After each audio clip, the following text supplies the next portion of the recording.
7 साल का एक बच्चा खेलने के लिए घर से निकला और फिर कभी वापस नहीं आया। माँ ने समझा वो दोस्त के साथ है, लेकिन जब सूरज ढल गया घबराहट होने लगी और कुछ ही देर में यह घबराहट डर में बदल गया। बहुत ज़्यादा खोजने के बाद भी कहीं कुछ पता नहीं चला। फिर अगले ही सुबह उस मासूम की हाईवे पर लाश मिलती है। 20 बार किसी ने बहुत घातक तरीके से उस पर वार किया था और उसका शरीर पूरे घाव से भर दिया था और हत्यारा खुद ही पुलिस की मदद कर रहा था। यह कहानी है हरियाणा के नूंह जिले की। एक साधारण परिवार, एक प्यारा सा 7 साल का बच्चा अपने घर से खेलने के लिए निकलता है, लेकिन बहुत देर तक, लगभग रात के 7 बजे तक वो वापस नहीं आता है। माँ बहुत ही घबरा जाती। पूरा गांव बच्चा ढूंढने में लग गया था। हर गली, हर कोने में देखा गया। कुछ लोग खेतों की तरफ गए, कुछ झाड़ियों में झांकने लगे और इन सब के बीच एक 15 साल का मासूम बच्चा बहुत परेशान दिख। वो भी उस बच्चे को खोज रहा था और वो लोगों से कहता वो मेरा ही दोस्त था, मैं उसके साथ खेलता था। उसके आवाज़ और उसके बॉडी लैंग्वेज से वो बहुत ही दर्द में था। वो हर किसी से पूछ रहा था, चिंटू को देखा है क्या? मैं उसके साथ खेलता था, वो मेरा ही दोस्त है। उसकी आंखों में गुस्सा भी था और दर्द भी, लेकिन कोई सोच भी नहीं सकता था असली राज उसके दिल में। पुलिस ने इन्वेस्टिगेशन शुरू की। सीसीटीवी चेक हुआ। चिंटू लास्ट बार किसी के साथ देखा गया था। सब सोच ही रहे थे कि क्या किसी से उसने कुछ कहा, या किसी से वो गुस्सा था, या किसी के साथ था। यह सब सवालों के पीछे पुलिस थी ही कि इतने में ही देर में सीसीटीवी फुटेज आती है और उसमें चिंटू किसी के साथ एक झाड़ी के पीछे जाते दिख। जब सीसीटीवी चेक हुआ तो पुलिस ने उस 15 साल के बच्चे से एक सवाल पूछा कि तुमने क्या चिंटू को देखा है? उसने तो पहले साफ इनकार कर दिया। वो बोला मैंने तो उसे नहीं देखा था, वो मेरे साथ आया था खेलने, लेकिन फिर वो वापस अपने घर गया था और फिर वो मुझसे नहीं मिला है। लेकिन जब पुलिस ने उसे सीसीटीवी फुटेज दिखाई तो उसका मुंह उतर गया, क्योंकि उस सीसीटीवी फुटेज में चिंटू झाड़ी के पीछे जाता दिख रहा था।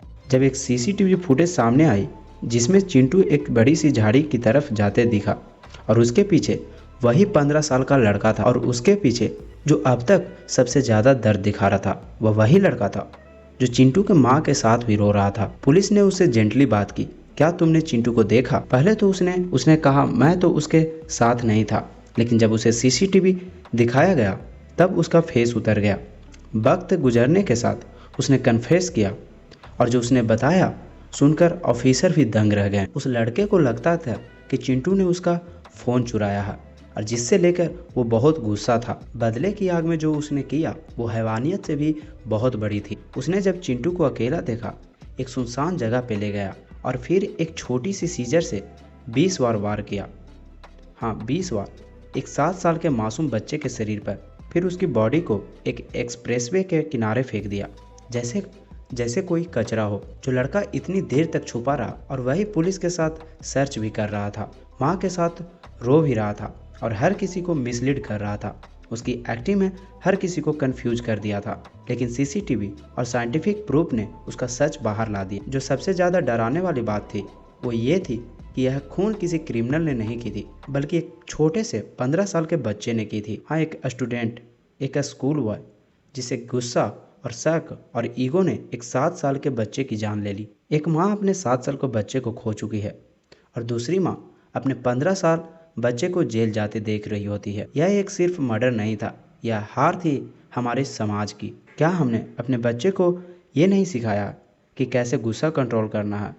क्या हम उनके दर्द समझ पा रहे हैं, या फिर हम सिर्फ मोबाइल और गैजेट्स में बिजी हैं? अगर इस कहानी ने आपको झकझोर कर रख दिया हो तो ज़रा सोचिए उसके माँ पे क्या बीता होगा जिसने अपने 7 साल के बच्चे को खो दिया, और उस माँ पे क्या बीती होगी जो मात्र 15 साल के बच्चे को जेल जाते हुए देख रही थी।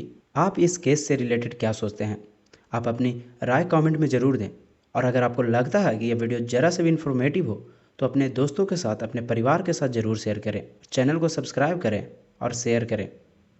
मिलते हैं एक और ऐसे ही दिलचस्प क्राइम स्टोरी के साथ जो कि सच्ची घटना पर आधारित होती है। जब तक आप हमारे चैनल को सब्सक्राइब कीजिए और बेल आइकन को प्रेस करके रखें ताकि आने वाली हर वीडियो सबसे पहले आप तक पहुँचे।